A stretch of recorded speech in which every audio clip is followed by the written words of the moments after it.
አዶናይ ማለት ዮኒ እግዚአብሔር ምስክሬን ነው። ይቺን ቀን እንዳትረሳ። ነገ አንተ ራስ እንዲህ ነው የምታወርደው ታያለህ። አንተ እንደውም ልንገርህ እኔ የዛኔ ምን እንደምትቀለ አይ ዮኒ ነው የምልህ ታያለህ።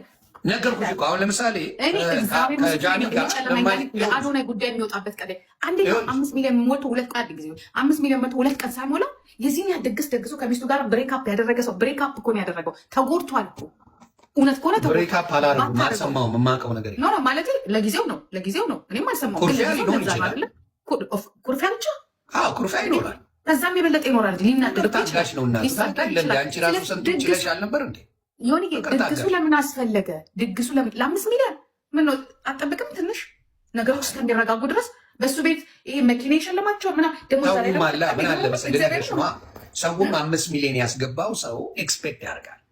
ይሄንማ 5 ሚሊዮን ህዝብን መናቅ ነው። ገብቶሻል? 5 ሚሊዮን ያስገባው የነበረችው ልጅ እኮ ችግር ላይ ናት ያለችው እኮ በተወለስ ህዝብ እየተቀጠቀጠች እኮ ነው ያለችው። እዚህ ጋር 5 ሚሊዮን ህዝብ አለ የሚወደው የሚያከብረው አዶናዬ ብሎ የሚከተለው አለ። ገብቶሻል? ሁለቱንም ባላንስ እያደረገ መሄድ አለበት። ይሄ ልጅ ባላንስ ማድረግ መቻል አለበት። ገባሽ? እዚህም ጋር ያለውን ህዝብ አብሮ እዚህ ጋር ያለውንም ደግሞ በሷ ጋር ያለውን ሰው ደገፍ ማለት ለሰራችሁ ራሱ አይችልም። አውሪ እንደፈለግሽ እኔ መች ከለከልኩሽ ኖ ማለት አውራ። ግን እኔ በበኩሌ እውነቴን ነው የምልህ ልክ ነው ብያለሁ።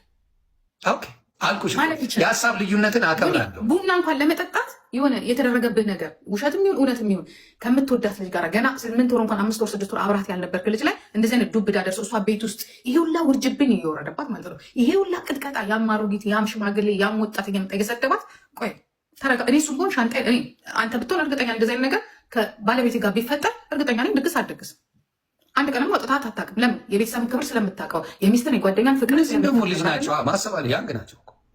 ልጅስ ብትሆን ለተወሰነ ጊዜ ራቅ አትልም።